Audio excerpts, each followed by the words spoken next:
కర్మ ఎవరిని వదలదు అంటుంటారు. సమయం, సందర్భం, ప్రకృతి ప్రతి దానికి సమాధానం ఇస్తూనే ఉంటుంది అంటుంటారు. తాజాగా ఆంధ్రప్రదేశ్లో అనూహ్యంగా కూటమి అధికారంలోకి రావడం, వాళ్ళ అధికారంలోకి వచ్చిన 3 నెలలకే జరుగుతున్న కార్యక్రమాలు, రాష్ట్ర వ్యాప్తంగా వినబడుతున్న మాటలు, రాష్ట్ర వ్యాప్తంగా ప్రకృతి ఆడుతున్న ఒక నాటకంలో పూర్తిగా ఇప్పుడు అన్నీ కూడా మెల్లిమెల్లిగా బయటపడుతున్నాయి.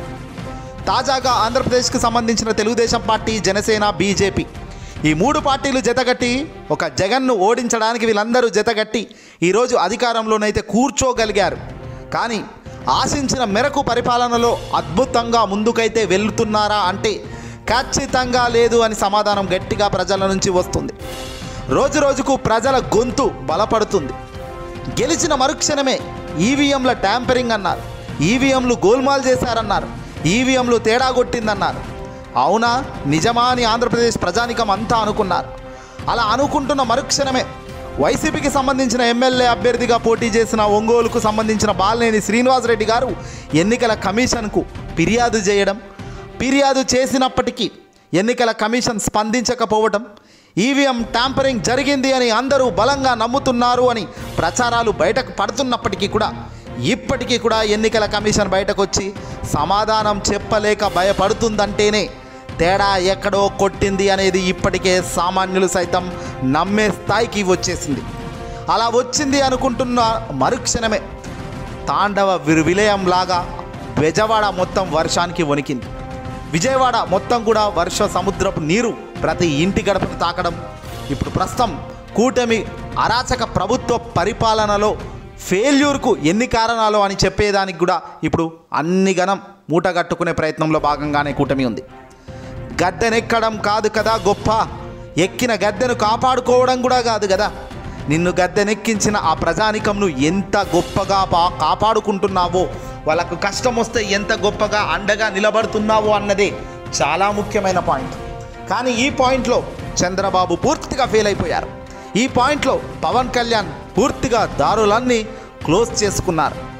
తాజాగా ఇప్పుడు వినబడుతున్న మాట మళ్ళీ వైఎస్ జగన్ హయాంకు, చంద్రబాబు నాయుడు ప్రస్తుత హయాంకు ఉన్న తేడాను రాష్ట్ర వ్యాప్తంగా ప్రజలు గమనిస్తున్నారని చెప్పవచ్చు. ఒకప్పుడు ఇలాంటి విపత్తులు జగన్ గారి హయాంలో జరగలేదా? జగన్ గారి హయాంలో వరదల వల్ల నష్టం జరగలేదా అంటే ఖచ్చితంగా జరిగిందని చెప్పవచ్చు. కానీ ఆ జరిగినప్పుడు తాను తీసుకున్న నిర్ణయాలే ఇప్పుడు ప్రజలు చర్చించుకుంటున్నారు. తప్పు జరగకుండా చర్యలు తీసుకోవడంలోనే ఉంటుంది ఏ ప్రభుత్వంలోనైనా అసలు సిసలైన ఆట అంతా. జరగాల్సిన నష్టం జరిగేదాకా చూడడం ఒక తప్పు అయితే, చివరకు జరిగిన తప్పును కప్పిపుచ్చుకుంటూ మళ్ళీ గత ప్రభుత్వంపై విమర్శలు చేయడం మరో తప్పు. ఇన్ని తప్పులు చేస్తున్న కూటమి ప్రస్తుతం వర్షంలో తడిచి ముద్దైన ప్రజానీకంకు కనీసం సదుపాయాలను కూడా కల్పించకుండా ఇంకా వాళ్ళను విసిగించడం మరో తప్పు. ఇలా తప్పు మీద తప్పు చేస్తూ పోతున్న కూటమి ప్రభుత్వంపై ఇప్పుడు విజయవాడ ప్రజలే కాదు, రాష్ట్ర వ్యాప్తంగా ఉన్న ప్రజానీకం ఆగ్రహిస్తుంది. నిజంగా చంద్రబాబు గారు ఇలా చేస్తారు అనుకోలేదు. తప్పు చేశాం, జగన్కు ఓడించి తప్పు చేశాం, చంద్రబాబుకు ఓటేసి తప్పు చేశామంటూ నానా జనాలు ఇప్పుడు మీడియా ముందుకు వచ్చి అరుస్తూ మనకు కళ్ళకు కనపడుతున్నారు. జగన్మోహన్ రెడ్డి గారి సమర్థతకు, చంద్రబాబు గారి అనుభవం సమర్థతకు తేడా చూస్తూ జగనే బెటర్ అనే స్థాయికి ఇప్పుడు ప్రజలు కూడా రావడం జరిగింది. 2021 నవంబర్ నెల వైఎస్ జగన్ ముఖ్యమంత్రిగా ఉన్న సమయం ఇది. భారీ వర్షాలకు తిరుపతి జిల్లా అతలాకుతలమైంది. తిరుపతి, శ్రీకాళహస్తి, చంద్రగిరి నియోజకవర్గ పరిధిలోని నగరం, పట్టణాలు, గ్రామాలు ముప్పునకు గురయ్యాయి. నాటి ముఖ్యమంత్రిగా ఉన్న జగన్మోహన్ రెడ్డి గారు తక్షణం స్పందించి ప్రజాప్రతినిధులను, అధికార యంత్రాంగాన్ని సమన్వయం చేస్తూ పునరావాస చర్యలు చాలా వేగంగా చేపట్టడం జరిగింది. అప్పుడు వాలంటీర్ వ్యవస్థ, సచివాలయం, ఎన్ఎం, హెచ్ఎస్సి వాలంటీర్ వ్యవస్థ, సచివాలయ, ఏఎన్ఎం, అలాగే పిహెచ్సి సిబ్బంది ద్వారా ఎప్పటికప్పుడు మంచినీరు కానీ, భోజనం కానీ, అత్యవసర ప్రాథమిక చికిత్సలన్నీ కూడా ప్రజలకు సత్వర సమయానికి అందించేదానికి ఇదిగో ఈ వ్యవస్థలు ఎంత చక్కగానో ఉపయోగపడ్డాయి. తక్షణ సహాయం కింద ప్రతి కుటుంబానికి 3,000 చొప్పున పంపిణీ కూడా చేయడం జరిగింది. అంతా అయ్యాక జగన్ నేరుగా బాధితులను పరామర్శించారు. తమకు ప్రభుత్వం సహాయం అందిందని బాధితులు సంతోషంగా జగన్కు చెప్పారు.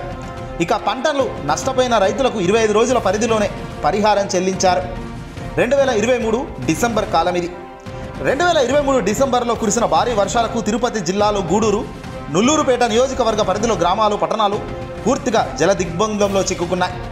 దాదాపు 60 సెంటీమీటర్ల వర్షపాతం ఆనాడు నమోదైంది. ఆనాడు వైసీపీ ప్రభుత్వం బాధితులను హుటాహుటిన సురక్షిత ప్రాంతాలకు తరలించింది. సుమారు 60,000 కుటుంబాలకు రేషన్ బియ్యం 25 కేజీలు ఇవ్వడం, కందిపప్పు, ఆయిల్ ప్యాకెట్ 1 లీటర్, కేజీ ఉల్లిపాయ, బంగాళదుంపలు అందించారు. ప్రతి కుటుంబానికి 2,500 ఆర్థిక సహాయం చేశారు. ప్రతిరోజు వాలంటీర్లు, గ్రామ సచివాలయ సిబ్బంది బాధితుల వద్దకు వెళ్లడం జరిగింది. వారిని కలిసిన అవసరాలను వాళ్లకు అందించడం జరిగింది. 80% సబ్సిడీతో రైతులకు విత్తనాలు పంపిణీ చేశారు. యుద్ధ ప్రాతిపదికన విద్యుత్ పూర్తిగా క్లియర్ చేసి కరెంటు సప్లైని పునరుద్ధరించారు. ఇలా 1, 2 కాదు, సమయం, సందర్భం, ఎప్పుడు ఎలాంటి పరిస్థితులు వచ్చినా ఆదుకున్నారు, అండగా నిలిచారు. ఇలా జగన్ ప్రతి సంవత్సరంలో విపత్తులు వచ్చాయి. జగన్ హయాంలో కూడా జరగాల్సినవి జరిగాయి. కానీ ఎంత చక్కగా ఆదుకున్నారు. సత్వర ఆర్థిక సహాయంతో పాటు ధైర్యాన్ని ఏ రకంగా ఇచ్చారు. వాలంటీర్ వ్యవస్థ అయితేనేమి, సచివాలయ సిబ్బందిని అయితేనేమి ఎంత చక్కగా వాడుకున్నారు అనేది చాలా ఇంపార్టెంట్. కానీ వీటిని పూర్తిగా పక్కన పెట్టిన ప్రస్తుతం చంద్రబాబు నాయుడు గారు ఏ సిబ్బంది ఏ ఇంటికి పోవడం లేదు. ప్రతి కుటుంబాన్ని రక్షిస్తాను అన్న నమ్మకము లేదు. నిత్యావసర సరుకులు దేవుడెరుగు, కనీసం మంచినీళ్ళు కూడా గదిలేవు అంటూ ప్రజలు ఘోరంగా అరుస్తున్నారు. ఆర్థిక సహాయం కాదు కదా, కనీసం నీళ్లు తాగడానికి నీళ్ళు ఇచ్చినా చాలంటున్నారు. కానీ ఆ నీళ్ళు ఇచ్చే మనిషే ఈరోజు కరువయ్యారు.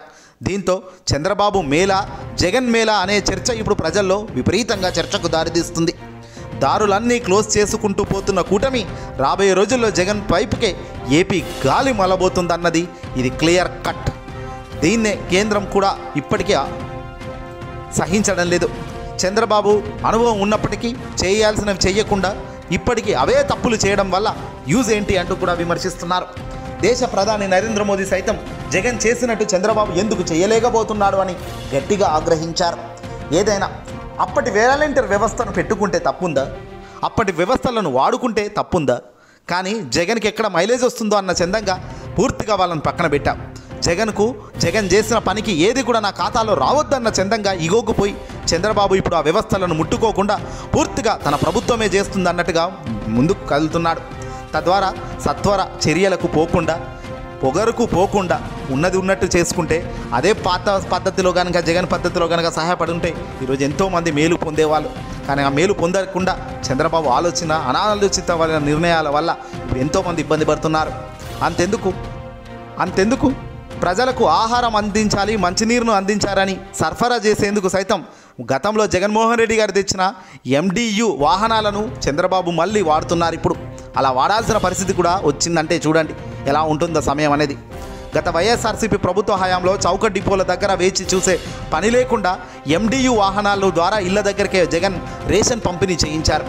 చంద్రబాబు ముఖ్యమంత్రి అయ్యాక ఆ వాహనాలను పక్కన పెట్టారు. రేషన్ హోమ్ డెలివరీని బంద్ చేశారు. ఇప్పుడు ఆ వాహనాలన్నీ మూలకు పడ్డాయి. ఆ మూలకు పడ్డ వాహనాలతోనే ఇప్పుడు ఈ ఫుడ్ సరఫరా చేస్తున్నారు చంద్రబాబు గారు. ఏదేమైనా వ్యవస్థలను పక్కన పెట్టి ఇగోగుపోయి ముందుకు అడుగులు వేస్తున్న కూటమి ప్రభుత్వం కావాలా? ఎంచక్క ప్రజలకు నేరుగా హోమ్ డెలివరీ ద్వారా గవర్నమెంట్కు సంబంధించిన సదుపాయాలు కానీ, సేవలు కానీ, హోమ్ డెలివరీ చేసే వాలంటీర్ వ్యవస్థ లాంటి వ్యవస్థలు రావాలా, ఉండాలా అన్నది ప్రజలు ఇప్పుడు ఆలోచిస్తున్నారు. కర్మ అంటే ఇదే కదా, కొడితే ఎలా ఉంటుందో చూడండి అంటున్నారు అంతా కూడా. మళ్ళీ సమయం వస్తుంది, జగన్ ఏ స్థాయిలో మళ్ళీ పైకి వస్తాడో చూడండి అంటున్నారు ప్రజానికం. తప్పు చేశాం, ఈసారి ఆ పొరపాటు చెయ్యము అంటున్నారు.